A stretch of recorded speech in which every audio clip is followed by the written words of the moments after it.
Captain Jake Morrison stood on the bridge of the Valiant and watched the massive station grow larger on the view screen. The structure was enormous, bigger than anything humanity had ever built. Thousands of ships moved around it like insects around a hive. Some were sleek and silver. Others were bulky and covered in strange markings. Jake had dreamed of this moment his entire life. First contact with alien civilizations. His hands gripped the armrest of his command chair. "Distance to docking port?" he asked. 2,000 meters and closing, his navigation officer replied. "They're guiding us in with their tractor beam." Jake nodded. Behind him stood Ambassador Lisa Crawford, Earth's chosen representative to the Galactic Council. She wore a formal blue suit and carried a data pad containing humanity's entire diplomatic package. Next to her was Commander Alex Rivera, a Marine Corps officer assigned as military liaison. Alex wore his dress uniform with rows of ribbons across his chest. "Nervous?" Jake asked Lisa. "Terrified," she admitted with a small smile. "But in a good way." The Valiant shuddered slightly as the docking clamps engaged. Jake stood and straightened his uniform. "Well, here we go. Let's make a good first impression." The airlock cycled open with a hiss. Beyond it stood a delegation of aliens. Jake counted 6 different species. The one in front was tall and serpentine, with scales that shimmered blue and green. Its eyes were large and golden. When it spoke, a small device on its chest translated the words into English. "Welcome to Council Station Alpha. I am Speaker Vithnara. We have awaited your arrival with great interest." Lisa stepped forward and extended her hand. "Thank you, Speaker. I am Ambassador Lisa Crawford, representing the people of Earth.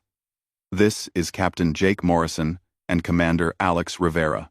Vithnara looked at Lisa's outstretched hand with curiosity, then reached out with a long, 3-fingered appendage and grasped it gently. A physical greeting.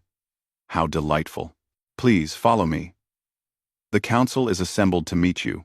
They walked through corridors that seemed to stretch forever. Aliens of every shape and size moved past them. Some walked on 2 legs, others on 4 or 6. Some floated. One creature appeared to be made entirely of crystal and clinked as it moved. Jake tried not to stare, but found it impossible. Alex kept his expression neutral, his military training showing. The council chamber was circular and vast. Hundreds of aliens sat in seats arranged in rising tiers. At the center was a platform where Vithnara led them. The noise in the chamber died down as every alien eye turned to observe the humans. "Members of the council," Vithnara announced, his voice amplified throughout the space. "I present to you the representatives of species classification 7,824, who call themselves humans, from the planet they name Earth." A wave of chittering, clicking, and other alien sounds filled the chamber. Jake assumed it was applause or greeting. Lisa stepped forward to the speaking platform. "Honored members of the Galactic Council," she began, "humanity is grateful for this opportunity. We come in peace and friendship, hoping to learn from you and contribute what we can to this great community of worlds." Her speech continued for 10 minutes. She talked about Earth's history, its cultures, and its hopes for the future. She explained humanity's technological achievements and offered to share knowledge. When she finished, the chamber filled with alien sounds again. Then another alien stepped forward. This one was crystalline, its body geometric and sharp-edged. Light refracted through it in rainbow patterns. The translator identified it as War Master Kelthron, commander of the Council's defense forces. "We welcome you, humans," Kelthron said, his voice like wind chimes. "However, we must conduct the standard assessment of your species before full membership can be granted. This is protocol for all new species." "Of course," Lisa replied. "We understand and will cooperate fully." Over the next 3 weeks, teams of council scientists examined everything about humanity. They studied human biology, psychology, history, and culture. Jake and his crew answered endless questions. Some were straightforward, others seemed odd. How much can a human lift? One scientist asked. Why do humans cover their bodies with fabric? Asked another. Explain your reproduction process in detail.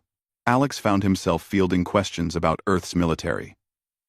A squat, armored alien named Gresh interrogated him for hours. Your planet has had many wars, Gresh observed, scrolling through data on a holographic display. Yes, Alex admitted. Sadly, conflict has been part of our history. But you created laws for warfare? Rules about what is permitted and what is not? The Geneva Conventions, yes. We decided that even in war, there had to be limits.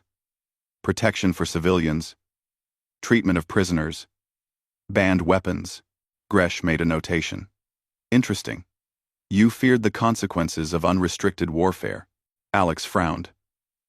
I wouldn't say feared. We just recognized that some weapons and tactics were too destructive. Because you feared them, Gresh repeated, nodding. You are a cautious species. This is noted. Finally, the assessment period ended. The council reconvened with Lisa, Jake, and Alex standing once again at the center platform. Vithnara rose to address the chamber. The assessment is complete. We have reviewed all data concerning humanity. Our xenobiology team reports that humans are a fragile species. They require a narrow range of atmospheric conditions. Their skin provides minimal protection. They require frequent consumption of organic matter for energy. Their skeletal structure is brittle compared to most council species. Jake felt his jaw tighten. Fragile? Humans had survived ice ages, plagues, and countless wars. Vithnara continued. Our psychology team reports that humans are conflict-averse. Their history shows repeated attempts to limit and regulate warfare. They have strong emotional responses to violence and death. They form deep social bonds that make them reluctant to place themselves or others in danger. Alex's hands clenched behind his back. He wanted to object but held his tongue. Our military assessment team concludes that humans are unsuited for frontier regions where conflict with hostile species is common. Therefore, the Council's recommendation is as follows. Humanity will be granted provisional membership and assigned territories in the Auxiliary Development Zone. This region is well protected and stable. Humanity will be permitted to trade, learn, and grow under Council protection. The chamber erupted in alien sounds of agreement. Lisa's face went pale. Speaker Vithnara, she said, her voice strained. Earth appreciates the Council's concern, but we believe this assessment may be incomplete. Humans are more capable than you realize. Vithnara's expression seemed kind, almost pitying. Ambassador Crawford, please understand. We have assessed thousands of species. We recognize that no species wishes to be seen as weak, but our classification is for your own protection. The frontier regions are dangerous. Species there are aggressive, warlike, and violent. Your people would suffer greatly. But we have experience with conflict, Lisa protested. Our military forces are trained and capable. A rippling sound came from parts of the chamber. Jake realized it was laughter. Kelthron stood, his crystalline body gleaming. Ambassador, your own data shows you created rules to limit warfare. You established organizations to prevent conflict. You negotiate before fighting. These are all signs of a species that fears combat. There is no shame in this. Many council species are peaceful. You will be safe in the territories we assign. Lisa looked at Jake and Alex. Jake saw frustration in her eyes, but also helplessness. They were outnumbered and outgunned. Arguing further would accomplish nothing. We accept the council's decision, Lisa said quietly. That evening, back aboard the Valiant, the three of them sat in the captain's ready room. Alex paced back and forth, angry. They think we're cowards, he said. Because we have the Geneva Conventions and the UN. They think we're afraid to fight. Well, they don't understand, Jake agreed. We didn't create those rules because we fear war. We created them because we're too good at it. We needed limits, or we'd destroy ourselves. Lisa sipped her coffee and stared out the window at the stars. They'll learn, she said softly. Eventually, they'll learn what humans are really capable of. I just hope it doesn't take a disaster for that lesson to come. None of them knew how soon that disaster would arrive, or how completely it would shatter the Council's understanding of humanity. 6 months passed since humanity's disappointing introduction to the Galactic Council. Earth had established 3 small colonies in the Auxiliary Development Zone and opened trade routes with a dozen alien species. Life went on. But the sting of being classified as weak still bothered many humans, especially those in the military. Colonel Sam Bennett sat in his office at Camp Pendleton, reviewing the latest intelligence reports from Council space. As commander of the 3rd Marine Expeditionary Unit, he made it his business to know what was happening beyond Earth's borders. What he read made his blood run cold. The Kral Dominion, an aggressive species from the frontier regions, had launched attacks on 12 Council colonies over the past 2 weeks. The reports described coordinated strikes, overwhelming force, and thousands of civilian casualties. The Council's response had been slow and ineffective. Sam called his intelligence officer.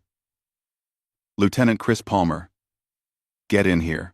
Chris entered moments later, carrying a tablet.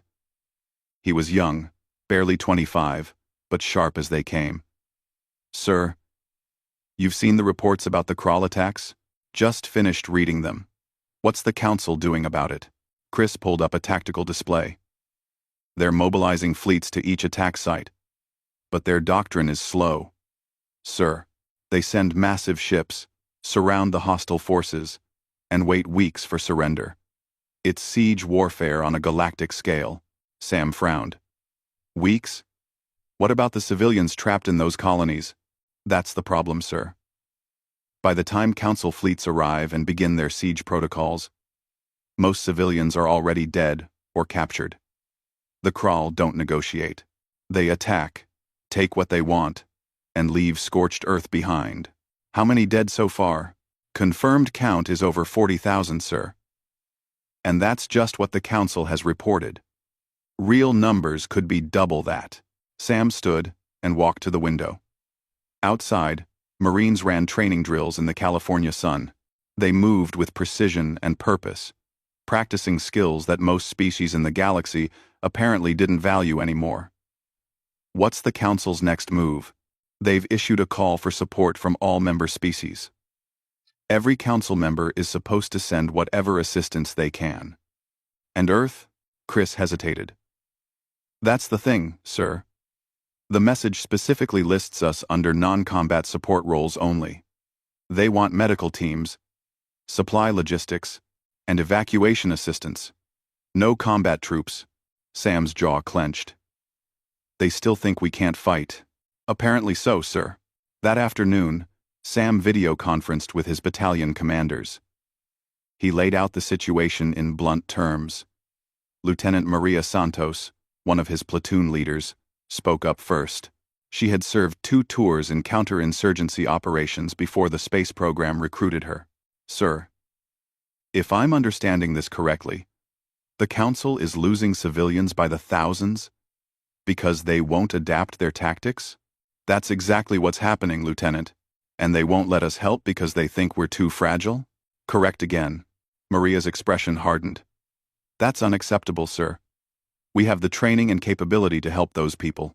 Another voice joined the conference. Major Kevin Torres, Sam's operations officer, pulled up casualty projections. Colonel, at the current rate of Kral attacks and Council response times, we're looking at hundreds of thousands dead within 6 months. Maybe more. The Council's doctrine isn't designed for this kind of warfare. Sam made his decision. Chris, draft a message to Fleet Command. We're volunteering the 3rd MEU for deployment to the frontier. Make it clear we understand the risks, and we're requesting combat deployment, not support roles. Sir, they'll probably reject it, Chris warned. Probably. But we have to try. The message went up the chain of command to Washington. President Helen Martinez read it personally. She sat in the Oval Office with her military advisors, including the Commandant of the Marine Corps, General Raymond Clark. "General, your assessment?" the President asked. General Clark didn't hesitate. "Madam President, the Marines are ready. We've been training for space operations for 5 years. We have the doctrine, the equipment, and the will. If the Council won't use us effectively, that's their mistake. But we should offer anyway. The political implications worry me," the President admitted. "If we push too hard, we risk damaging our relationship with the Council." "With respect, Madam President," the General replied, "our relationship with the Council is already damaged. They see us as weak. Maybe it's time to show them they're wrong." The President approved the request. Ambassador Lisa Crawford delivered it personally to Speaker Vithnara at Council Station Alpha. Vithnara received her in his private chambers, a space filled with flowing water features and warm light. He coiled his serpentine body on a resting platform and regarded Lisa with those large golden eyes. "Ambassador Crawford, I received your government's message. You wish to send military forces to the frontier?" "Yes, Speaker. We have a Marine Expeditionary Unit ready to deploy. 3,000 troops with full combat capability. They can help defend the colonies under attack." Vithnara's expression was difficult to read, but his tone was gentle. "Ambassador, I appreciate Earth's desire to help, but you must understand. The frontier is not like your protected territories. The Krall are vicious fighters. They show no mercy. Sending your fragile troops against them would be sending them to their deaths. Speaker, with respect, you've never seen human Marines in action. Our assessment of our own capabilities differs significantly from yours. I have seen the assessments, Ambassador. Your troops are brave, I'm sure. But bravery without physical capability is simply tragedy waiting to happen." He paused, considering. "However, I understand you feel strongly about this. The Council will debate your request." The debate took 3 days. Council members argued back and forth. Some felt humanity should be allowed to participate if they insisted. Others worried about the responsibility of sending a weak species into danger. Finally, a compromise emerged. War Master Kelthron presented it to the full Council. "We will allow the human military force to deploy, but only under strict conditions. They will protect human medical teams and assist with colony defense. Council forces will handle the actual combat operations. The humans will remain in secure positions unless absolutely necessary." The measure passed with a large majority. Many Council members felt they were being generous, allowing humanity to contribute despite obvious limitations. When Lisa received the news, she immediately contacted Colonel Bennett via secure transmission. His face appeared on her screen, and she could see the determination in his eyes. "Colonel, you're approved for deployment. But there are restrictions." "What kind of restrictions, Ambassador?" "You're assigned to colony defense and security operations. The Council forces will handle offensive combat. They're basically expecting you to guard the medical teams and evacuate civilians." Sam's expression didn't change. "Understood, Ambassador. We'll deploy immediately. Where do they need us?" "A planet called Tellerus 4. Agricultural colony, 40,000 civilians. The Krall have it under siege. Council fleet is in orbit beginning their standard containment protocols." "How long until the Council's siege works?" "They estimate 3 to 4 weeks before the Krall forces exhaust their supplies and surrender." "And the civilians?" Lisa's face was grim. "The Krall have them trapped in the capital city. Food is running out. If the siege takes a month, thousands will starve before it's over." Sam nodded slowly. "Then, we better get there fast. Bennett out." He cut the transmission and immediately activated the MEU. Within 12 hours, 3,000 Marines were aboard the transport ship, Liberty, a converted cargo vessel hastily retrofitted for troop deployment. The ship launched from Earth orbit and entered faster-than-light travel toward Talaris 4. During the week-long journey, Sam gathered his officers for planning. Major Kevin Torres spread tactical maps across the briefing room table. "Sir, we have orbital imagery from the Council fleet. The Kral ground forces number approximately 5,000, heavily armed. They've fortified positions throughout the capital city. Civilians are trapped in the central district." Lieutenant Maria Santos studied the maps. Classic urban warfare scenario. Except the Council forces are just sitting in orbit, waiting. "That's their doctrine," Sam replied. "They believe in overwhelming force, but minimal, direct engagement. They'll wait until the enemy has no choice but to surrender." "What about us, sir?" Maria asked. "What's our play?" Sam looked at each of his officers in turn. "We're going to do what Marines do best. We're going to hit them hard, hit them fast, and get those civilians out. The Council thinks we're fragile and scared of combat. Time to teach them what Semper Fidelis really means." A chorus of "Oorah" echoed through the briefing room. The Liberty dropped out of faster-than-light travel at the edge of the Talaris 4 system. On the view screen, they could see the Council fleet. Massive ships, arranged in a perfect blockade formation. Sam opened a communication channel. "Council fleet, this is Colonel Sam Bennett of the Earth Marine Expeditionary Unit aboard the Liberty. We're here to assist with colony liberation." A response came from War Master Kelthron himself. "Colonel Bennett, welcome. Please maintain position behind our fleet perimeter. When the Kral surrender, we will need your medical teams to treat prisoners and civilians." "Understood, War Master. How long until surrender?" "Our projections show 17 to 21 days. The Kral will exhaust food supplies and be forced to negotiate. 21 days. "Thank you, War Master." Sam closed the channel and turned to his officers. "Change of plans. We're not waiting 3 weeks. Maria, get your platoons ready. We insert at dawn tomorrow." Major Torres looked concerned. "Sir, the Council hasn't authorized an assault. They authorized us to defend the colony and protect civilians. That's exactly what we're doing.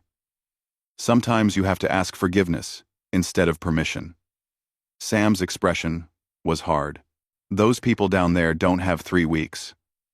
We move at dawn." Dawn broke over Talaris 4, with orange and purple light streaming through the planet's twin suns. In orbit, the Council fleet maintained its blockade positions, massive ships slowly circling the planet like patient predators. None of them noticed the 3 small pods that launched from the Liberty and began their descent through the atmosphere. Inside Pod 1, Lieutenant Maria Santos checked her squad's equipment one final time. 12 Marines sat strapped into their seats, weapons secured, faces calm despite the violent shaking as they hit the upper atmosphere. Maria had done combat drops before, but never from space, never onto an alien world. 2 minutes to landing, the pilot's voice crackled through the comm system. "LZ is hot. Expect immediate contact." "Copy that," Maria replied. She switched to the squad channel. "Listen up. We hit the ground. We move fast. We clear buildings by the book. Watch your corners, watch your buddies, and remember your training. We've done this 100 times in training. This is just one more time. Except the civilians are real and counting on us." "Oorah," came the response from 12 voices. Pod 1 slammed into the ground in a cloud of dust. The doors blew open and the Marines poured out, weapons up, scanning for threats. They had landed in a plaza 3 blocks from the civilian shelter. Buildings rose around them, many showing damage from weapons fire. The smell of smoke and something chemical filled the air. Sergeant Danny Walsh took point, his rifle sweeping left and right. He had 10 years of urban combat experience, including 2 brutal deployments in hostile cities back on Earth. This was his element. Clear left, moving to first building. The squad moved as one unit, covering each other's movements. They reached the first building, a 3-story structure that, according to intel, housed about 20 crawl fighters. Danny positioned 2 Marines at the door while others covered windows. "Breaching," he called. One Marine placed a small charge on the door lock. The explosion was sharp and quick. Danny went through first, rifle leading the way. The crawl inside were caught completely off guard. They were tall creatures, maybe 7 feet, covered in thick scales and carrying energy weapons. They had been expecting a siege, not a direct assault. The first one turned and raised his weapon, but Danny put 2 rounds center mass before the alien could fire. The crawl dropped. "Contact front," Danny called. His squad flowed into the building, clearing rooms with practiced efficiency. The crawl fought back, but they were disorganized, confused by the sudden attack. Within 5 minutes, the building was secure. "Building 1 clear," Danny reported. 6 enemy down. No friendly casualties. Similar scenes played out across 12 city blocks. 3 platoons of Marines had inserted simultaneously, catching the crawl forces completely unprepared. The aliens had grown accustomed to council tactics, where ships bombarded from orbit and ground forces moved slowly and deliberately. These humans moved like nothing the crawl had ever encountered. In orbit, Council observer Zithal watched the tactical displays with growing confusion. The crystalline being had been assigned to document the human support mission for the Council archives. Instead, he was watching something that made no sense according to his understanding of warfare. "War Master Kelthron," Zithal called. "The humans have launched an assault." Kelthron's holographic image appeared. "Impossible. We did not authorize any offensive action. Nevertheless, they are on the ground. Multiple units engaging crawl forces throughout the capital city. How many casualties have the humans sustained?" Zithal checked the medical monitoring systems. According to their biotelemetry, 3 wounded, none critically. They have eliminated over 40 crawl fighters in the past 15 minutes. Kelthron's crystalline face showed something like shock. "I have checked 3 times, War Master. The data is accurate." On the ground, Colonel Sam Bennett coordinated the operation from a command post his Marines had established in a fortified building. Major Kevin Torres stood next to him, monitoring feeds from each squad. "Maria's platoon has cleared sectors 1 through 4. Danny's squad is moving into Sector 5. We're ahead of schedule." Sam studied the tactical map. The crawl commander had positioned forces to defend against a conventional siege. Strong perimeter defenses, overlapping fields of fire, well-supplied positions. But none of those defenses worked when the enemy came from behind and above, moving fast and hitting hard. "What about civilians?" Sam asked. "Scout teams report the main shelter is secure. Approximately 35,000 civilians packed into a hospital complex. The crawl have guards posted, but haven't moved to harm them yet. They were using them as hostages," Sam said. "Betting the Council wouldn't risk civilian lives with orbital bombardment.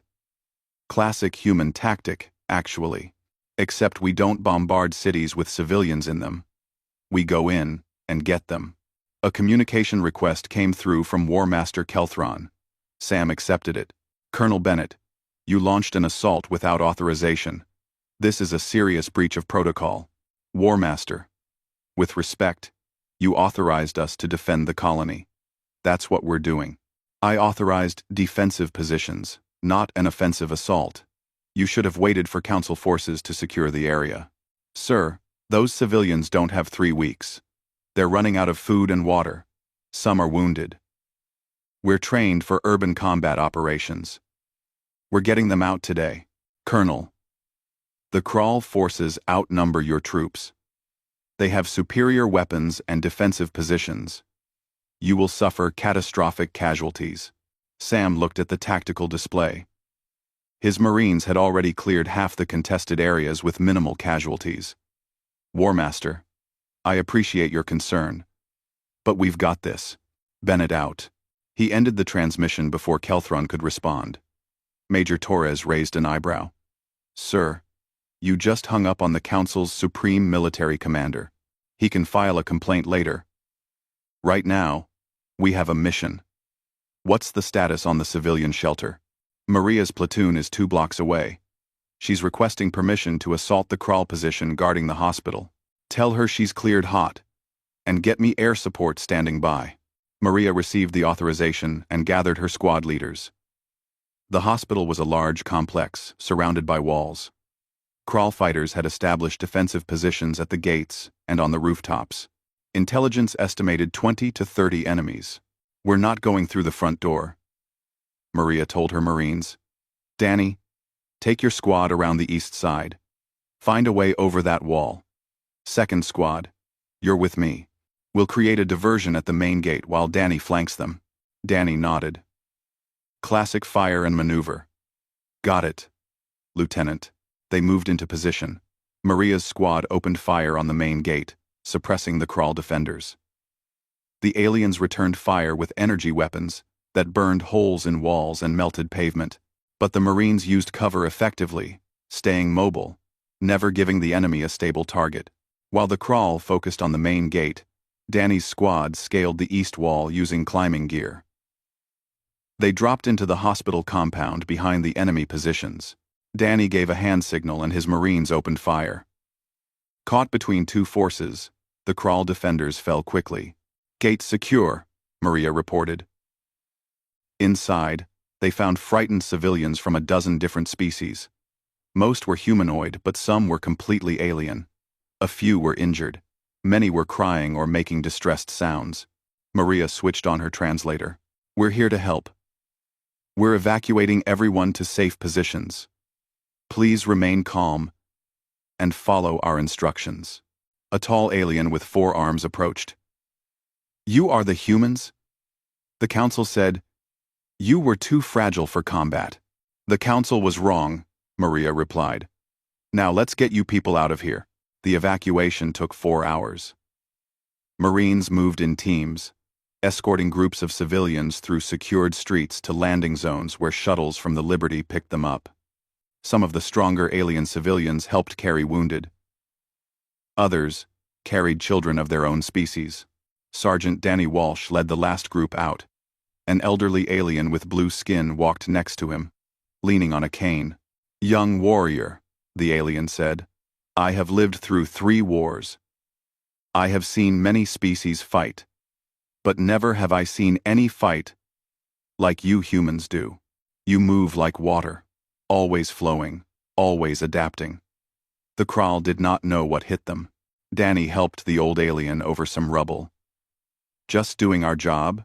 To sir. By late afternoon, all civilians were evacuated. The crawl commander, realizing his hostages were gone and his defensive positions compromised, attempted a counterattack. His forces massed for a push toward the Marine command post. Colonel Bennett saw it coming. Kevin. They're grouping for a charge. Get me artillery support. Major Torres coordinated with the Liberty in orbit. Fire mission. Target coordinates. Uploading now. From orbit, the Liberty fired precision kinetic strikes. Metal rods accelerated to tremendous speeds, hit the massing crawl forces with devastating accuracy. Combined with Marine mortar fire and close air support from combat drones, the counterattack shattered before it began. The crawl commander sent a transmission. His voice came through the translator sounding shocked and defeated. Human commander. We request terms of surrender. We did not expect such ferocity. We yield. Well. Sam accepted the surrender and ordered his Marines to secure the remaining crawl fighters. By sunset, the battle was over. The capital city of Telaris, 4, was liberated. Total time, 14 hours. Marine casualties, 3 seriously wounded, 8 minor injuries, 0 deaths. Enemy casualties, approximately 300 killed or wounded, 200 captured. In orbit, Council observer Zithal compiled his report in stunned silence. He had watched the entire operation through satellite feeds and drone cameras. What he saw contradicted everything the Council believed about human capabilities. The humans fought at night using optics that made darkness meaningless. They used coordinated small unit tactics that allowed them to defeat numerically superior forces. They employed combined arms, integrating artillery, air support, and ground forces seamlessly. They adapted instantly to changing conditions. They moved with speed and aggression that overwhelmed the enemy. Most shocking of all, they deliberately entered close combat, fighting at ranges where they could see their enemies face to face. Most council species considered this barbaric and terrifying. The humans did it as standard practice. Zithal sent his report to the council with a priority flag and a personal note. Previous assessment of human combat capability was catastrophically incorrect. Recommend immediate re-evaluation of human military classification. These are not fragile, conflict-averse beings. These are warriors who have perfected warfare as an art form. War Master Kelthron read the report twice, then a third time. He sent a message to Speaker Vithnara. We have made a serious error in our evaluation of humanity. We must convene the council immediately. On the surface of Telleries 4, Colonel Sam Bennett walked through the liberated city. Civilians came out to thank the Marines, offering food and water and gratitude in a dozen languages. One small alien child, no more than 3 feet tall, ran up to Sergeant Danny Walsh and hugged his leg. Danny knelt down and smiled at the child. The mother came running, apologizing in broken English. Sorry. He is just grateful. We all grateful. No problem, ma'am, Danny said. Maria stood next to Sam, watching the scene. Colonel, did you see the message from the council? They want a full briefing on our tactics and procedures. Let me guess, Sam said. They're surprised we won. More like shocked. Apparently we weren't supposed to be able to do this. Sam looked around at his Marines, dirty and tired but victorious. They're going to learn something important. We didn't create rules for war because we're afraid of fighting. We created them because we're very, very good at it. Sometimes, too good. The sun set on Telleries 4, and across the galaxy, the Galactic Council began to understand what humanity truly was. News of the Telleries 4 operation spread through council space faster than light itself. Within days, every member species knew that humans had accomplished what council forces thought would take weeks, and they had done it in less than a day, with almost no casualties. The story grew with each retelling. Ambassador Lisa Crawford found herself suddenly very popular at Council Station Alpha. Species that had barely acknowledged humanity before now sought meetings. Trade negotiations that had stalled for months suddenly moved forward. But it was the military requests that surprised her most. She sat in her office reviewing the messages. Jake, you need to see this. Captain Jake Morrison, who had been assigned as her military advisor, looked over her shoulder at the screen. 7 different species requesting marine assistance with active conflicts? 8 now. Another just came in. A species called the Ventari are dealing with pirates in their home system. They specifically asked for human marines. What did you tell them? I told them I'd relay the request to Earth. But Jake, this is turning into something bigger than anyone expected. 3 months ago, the council thought we were too fragile to fight. Now, everyone wants our help. Jake sat down and rubbed his eyes. Colonel Bennett's operation changed everything. The council can't unsee what happened. And neither can anyone else. Quote, on Earth, the Pentagon worked overtime coordinating requests and deployments. Marine units that had trained for years in space combat operations were finally getting the chance to prove themselves. Within a month, human forces were deployed to 7 different hotspots across Council space. Lieutenant Maria Santos found herself leading missions on 3 different planets in as many weeks. Her platoon became known throughout the Marine Corps as the Alien Fighters, though Maria hated the nickname. They're not aliens to us anymore, she told her squad. They're allies. Some good, some bad, just like humans. Her current mission took her to a mining colony called Breakpoint Station. A gang of raiders had taken over the facility and were holding workers hostage. The local species, called the Morathi, had tried to negotiate for 2 weeks with no success. When they requested human assistance, Maria's platoon got the call. The Marathi security chief met her at the landing pad. He was short, barely 4 feet tall, with gray skin and large black eyes. His name translated as Swift Runner, and he seemed nervous about working with humans. "Lieutenant Santos, thank you for coming, but I must warn you, the raiders are Blackson mercenaries.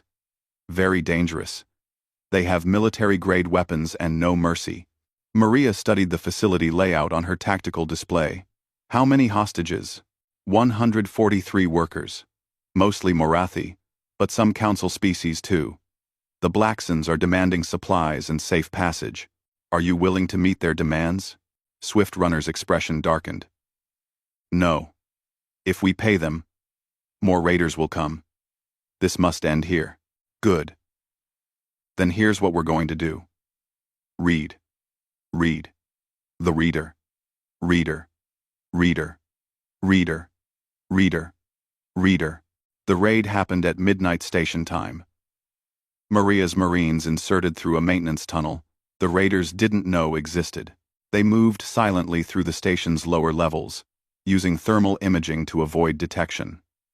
When they reached the main worker dormitory where the hostages were held, they split into 3 teams. Sergeant Danny Walsh led the team that would hit the guards.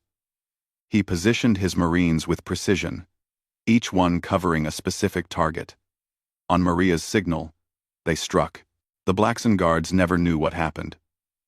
One moment they were patrolling the dormitory. The next moment, they were unconscious on the floor, taken down with non-lethal rounds. The hostages barely had time to react before Marines were moving among them, cutting restraints and whispering instructions. Stay quiet, stay low. The evacuation took 12 minutes. Not a single hostage was injured. The remaining raiders, realizing their hostages were gone, tried to fight their way off the station. They ran into the rest of Maria's platoon and surrendered within minutes. Swift Runner watched the operation with amazement. How did you move so quietly? How did you coordinate without speaking? We have technology for silent communication. But you seem to know what each other would do before it happened. Training, Maria explained. We drill these scenarios hundreds of times. Eventually, you don't need to talk. You just know. Similar stories emerged from every deployment. Marines adapted to each situation, using tactics that council species had never imagined. They fought at night, used cover effectively, coordinated complex operations with minimal communication, and achieved objectives with remarkable efficiency. At Council Station Alpha, military analysts studied every human operation in detail. A team of xenopsychologists tried to understand what made humans so effective at warfare. What they discovered disturbed many council members. War Master Kelthron presented their findings to the full council assembly. His crystalline form projected images and data as he spoke. Our analysis reveals several factors that explain human military capability. First, humans have exceptional pattern recognition and spatial awareness. They can assess complex tactical situations instantly. Second, they possess what they call muscle memory, allowing them to perform complicated physical tasks without conscious thought. Third, and most significant, they have a cultural relationship with warfare that is unique among known species. Speaker Vithnara coiled his serpentine body forward. Explain this cultural relationship. 8. Humans view warfare as a profession, an art form, and a science. They study it constantly. They have thousands of years of recorded military history that they teach to new warriors. They have created detailed doctrine for every type of combat. They practice warfare, even during peace. Most remarkably, they have warrior codes that govern behavior in battle. A council member from a species called the Tholics spoke up. But our initial assessment showed they created laws to limit warfare. We thought this showed they feared combat. That was our error, Kelthron admitted. Humans created those laws not because they fear warfare, but because they are so effective at it that without limits, They would destroy themselves. It is similar to how a craftsman might create safety procedures, not because he fears his tools, but because he respects how dangerous they are in skilled hands. The council chamber filled with the alien equivalent of concerned murmuring. Kelthron continued. There is more. Humans have a concept they call honor in combat. They treat defeated enemies with respect. They follow rules, even when it would be easier to break them. They form bonds with fellow warriors that transcend normal social connections. And they are willing to die for abstract concepts like duty and loyalty. These traits make them formidable not just as individual fighters, but as a military culture. Ambassador Lisa Crawford attended the session and listened carefully. When Kelthron finished, she requested permission to speak. Honored council members, I appreciate War Master Kelthron's analysis, but I want to clarify something important. Yes, humans are capable warriors. Yes, we have a long military history, but we are not warlike. We prefer peace. We believe in diplomacy. We only fight when necessary. The difference is that when fighting becomes necessary, we do it well. There is a human saying, walk softly, but carry a big stick. That is humanity's approach to the galaxy. Vithnara regarded her thoughtfully. Ambassador, the Council is beginning to understand this. However, not everyone is pleased with the revelation. The Kral Dominion in particular has taken notice of human capabilities. What do you mean? Their war chief, Drokon, has been studying your operations. The Kral respect strength above all else. They are beginning to see humanity as a challenge, perhaps even a threat. We have intelligence suggesting they may attempt to test your forces directly. Lisa felt a chill. Test us how? That remains unclear. But I wanted you to be aware. The Kral do not accept defeat easily. What happened at Teleris 4 embarrassed them. They will want revenge. Back on Earth, Captain Jake Morrison compiled reports for the Joint Chiefs. He included all available intelligence on the Kral Dominion. What he read was not encouraging. The Kral were one of the oldest warrior species in the galaxy. They had conquered dozens of star systems through pure military might. They valued strength and prowess in battle above all else. They followed a strict code that demanded they never back down from a challenge. And humans had just embarrassed them in front of the entire galaxy. Jake sent a priority message to Colonel Bennett, who was still deployed with the 3rd MEU. Sam, heads up. Intelligence suggests the Kral may be planning something big. They're not happy about what happened on Teleris 4. Sam received the message and called a meeting with his senior officers. They gathered in a briefing room aboard the Liberty, which had become the MEU's mobile headquarters. Gentlemen, we have a problem. The Kral Dominion wants payback for their losses. Intel says they're planning something, but we don't know what. Major Kevin Torres pulled up a star map. Sir, there are reports of Kral fleet movements in the frontier sectors. More ships than usual. They might be massing for an offensive. Lieutenant Maria Santos, who had been recalled from Breakpoint Station, studied the map. Where would they hit? What's their most likely target?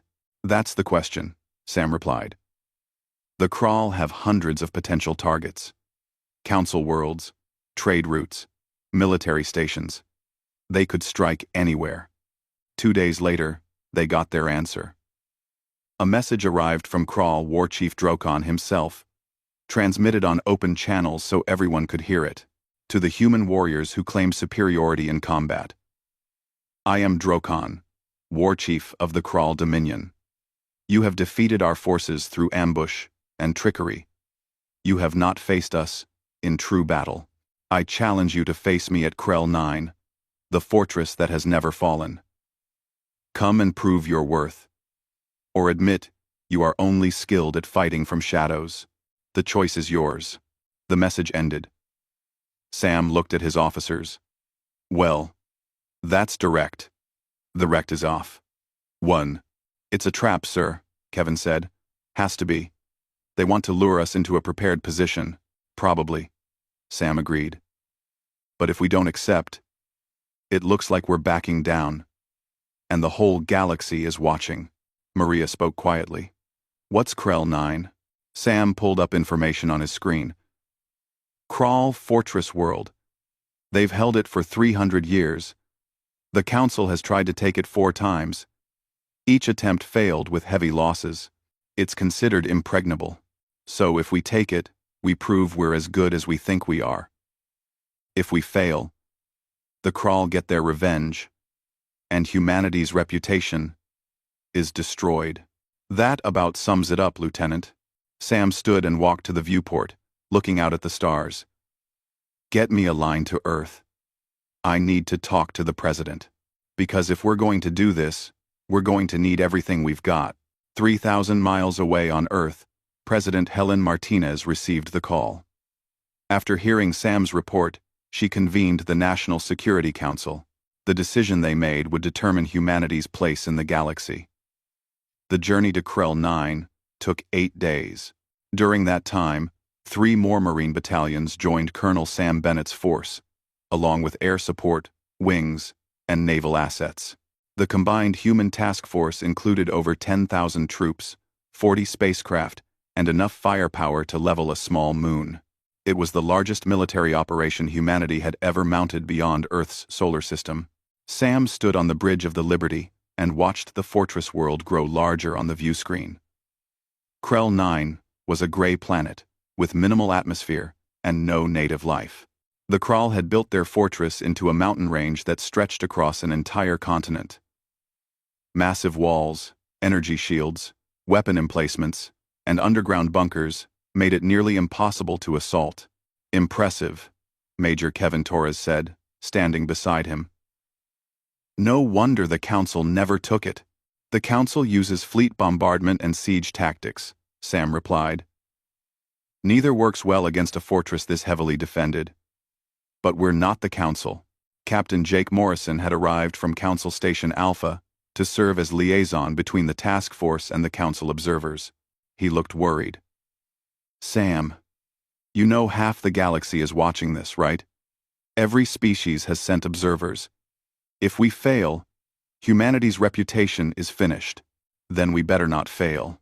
In orbit, the Council had assembled an observation fleet. War Master Kelthron's flagship hung in space alongside ships from 40 different species. Speaker Vithnara himself had come to watch. In the Council's 3,000-year history, no fortress like Krell 9 had ever fallen to assault. They expected to witness either a miracle or a massacre. On the surface, War Chief Drokon prepared his defenses. He was a massive Krall, nearly 8 feet tall, covered in thick scales that showed battle scars from decades of warfare. He stood in his command center deep inside the mountain and watched the human ships deploy into attack positions. They are fools, he told his second-in-command. The fortress has walls 10 meters thick, energy shields that can stop orbital bombardment, underground tunnels connecting every defensive position. They cannot win. They end way. What if they are as dangerous as the reports say? His second asked. Drokon's expression hardened. Then we will find out if humans bleed like everyone else. Sam gathered his command staff for the final briefing. Lieutenant Maria Santos and Sergeant Danny Walsh had been promoted to lead assault teams. Dozens of other officers crowded into the room. All right, listen up. This fortress has never fallen because everyone who tried used the same approach. Bombard from orbit.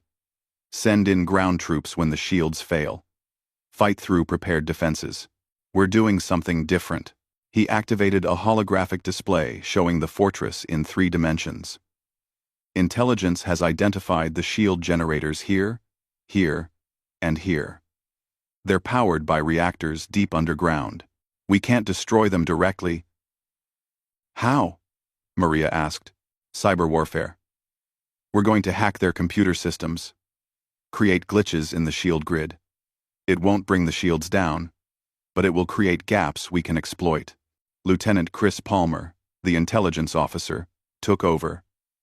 Our tech teams have been working with Council experts who studied Krall systems. We think we can create fluctuations in the shield that last 2 to 3 seconds. That's enough time for precision strikes to get through. What about the walls? Danny asked. Even if we get past the shields. Those walls are solid rock and metal. Sam smiled. We're not going through the walls. We're going under them. Seismic scans show natural cave systems beneath the fortress. The crawl blocked most of them, but there are weak points. Demolition teams will blow openings large enough for infantry to move through. Kevin pulled up the timeline. Phase 1. Cyber attack at 0400 hours. Phase 2. Precision orbital strikes on weapon emplacements during shield gaps. Phase 3. Ground insertion through underground tunnels. Phase 4. Internal assault. While the crawl are dealing with external attacks from multiple directions. How long do we have? Maria asked. Drokon expects a traditional siege. He's prepared for a long fight. We're going to hit him with everything at once and end this in 24 hours. The room was quiet for a moment. Then Danny spoke up. Sir, the Council has tried 4 times to take this fortress. What makes us think we can do it? Sam looked at each of his officers. Because we're not the Council. We don't do sieges. We don't do slow. We do fast, violent, and overwhelming. We're Marines. This is what we train for. Hoorah, the room responded. The operation began at exactly 0400 hours. In orbit, tech specialists aboard human ships launched their cyber attack.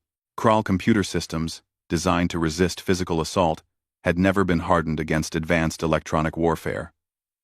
Within minutes, errors began appearing in the shield grid. Sam watched the displays. Shield fluctuations confirmed. Gaps appearing every 40 to 60 seconds. Weapons free, he ordered. Human ships unleashed precision strikes.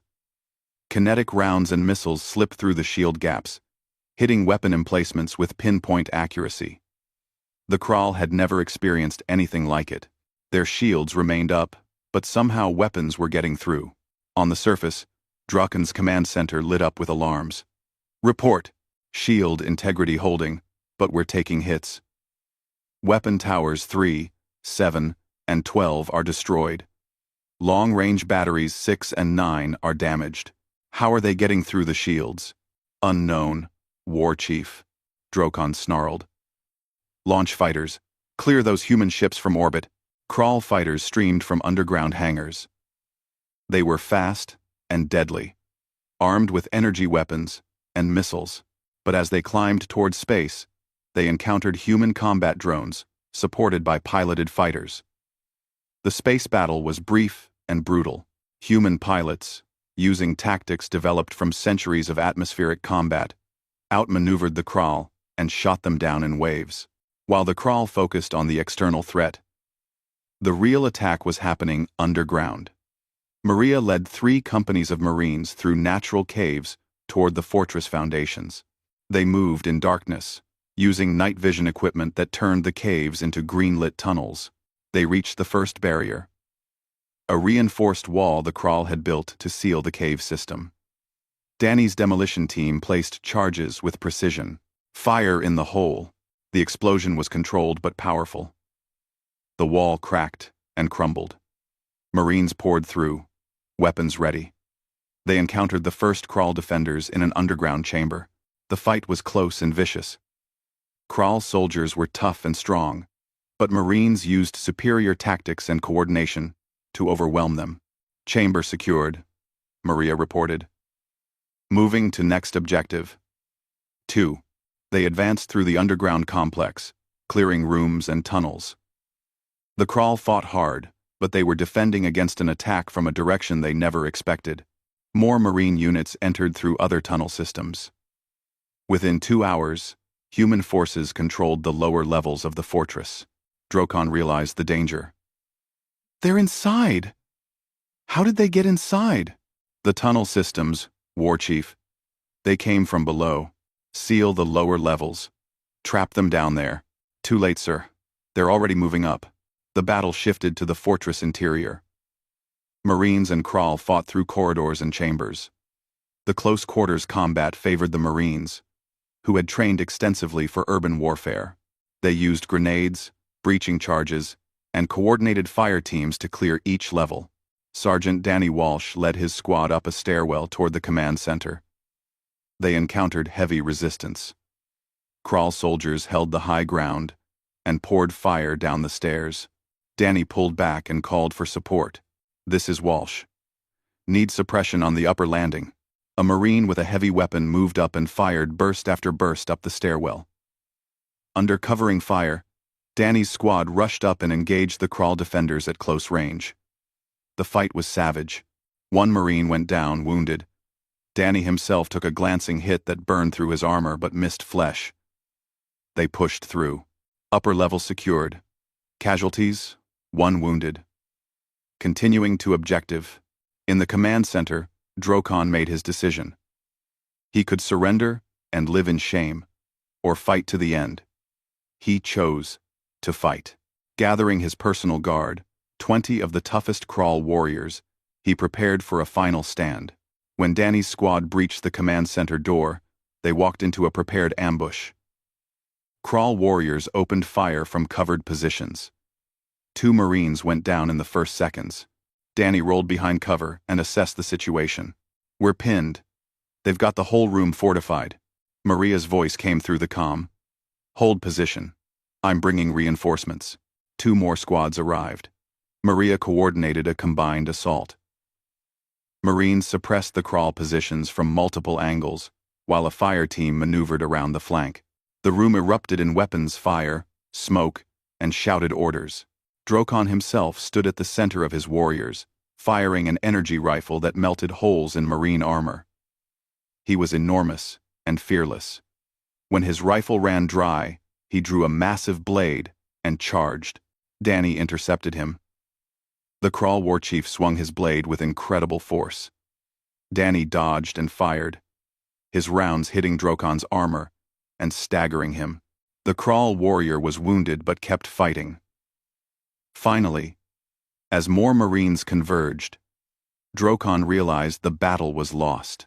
He dropped his blade and raised his hands. "I yield." The command center fell silent. Maria stepped forward, weapon still raised.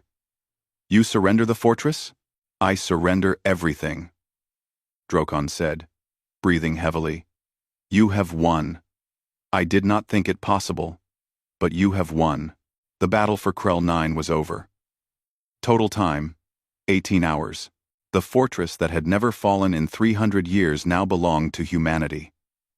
Marine casualties included 43 wounded and 6 killed in action.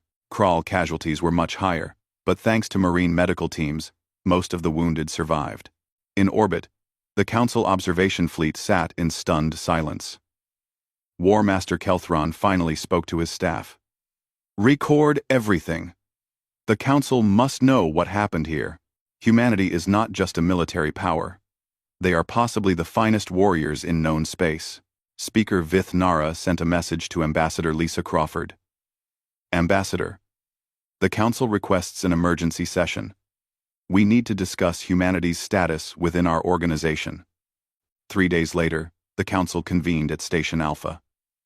Lisa stood at the center platform, with Captain Jake Morrison beside her. The chamber was packed. Every Council species had sent representatives to witness this session. Vith Nara addressed the assembly. "Members of the Council, we must acknowledge a grave error. Our initial assessment of humanity was fundamentally flawed. We judged them by our own standards and found them wanting. But we failed to understand that they operate by different principles. They have shown capabilities that exceed most Council species. Therefore, I propose a formal reclassification." War Master Kelthron stood. "The Military Assessment Division recommends classifying humanity as a Tier 1 military power, with full Council membership and unrestricted access to all territories. Furthermore, we request to establish a joint training program with human military forces. We have much to learn from them." The vote was nearly unanimous. Humanity was granted full Council membership, with all rights and privileges. The Auxiliary Development Zone restriction was lifted. Earth could now claim territories in any sector it chose. But more importantly, The Council's perception had changed. Humanity was no longer seen as weak or fragile. They were respected as warriors, as allies worth having, and enemies to avoid. Lisa gave a brief speech. The Council asked me once why humans created laws for warfare. I'll tell you now. We created those laws because we understand war too well. We've seen what happens when there are no limits. We've experienced the horror that unlimited warfare brings. So we made rules, not because we're weak, but because we know our own strength and we respect it. We hope to teach the galaxy that being capable of violence is not the same as embracing it. We are warriors when we must be, but we prefer to be friends. The council chamber erupted in sounds of approval from dozens of species. That evening, Sam gathered his officers for one final meeting. They sat in the Liberty's briefing room, tired but satisfied. Promotions had come through for several of them. Maria was now a captain. Danny was a lieutenant. Kevin had been promoted to lieutenant colonel. Quite a few months, Sam said. We proved something important. The galaxy knows now that humans can fight. But more importantly, we showed them how we fight. With discipline, with honor, with respect for the enemy, even in victory. What happens now, sir? Maria asked. Now? Now we go home. Earth needs us to train the next generation. Because this is just the beginning. Humanity has a place in the galaxy now. And we need to be ready to defend it. Enter 4. Sergeant Danny Walsh, now Lieutenant Walsh, raised his coffee mug. Semper Fi, sir. Semper Fi, the room echoed. Back on Earth. At the Marine Corps Training Depot. New recruits gathered for their first day of basic training. A drill instructor stood before them. Tough and unforgiving. Listen up, he barked. You are here to become Marines, not just soldiers. Marines. You will learn what that means. You will learn that the galaxy is watching. You will learn that when humans fight, they fight harder, smarter, and with more honor than anyone else. You will learn what Semper Fidelis means, not just to you, but to every human who looks to the stars and knows that Marines are out there, standing watch. Do you understand? Yes, sir. The recruits shouted. Above them, stars shone in the night sky. And across those stars, in 1,000 systems and on 100 worlds, the galaxy knew one thing for certain. Humans were no longer the species that feared combat. They were the ones everyone else feared to fight.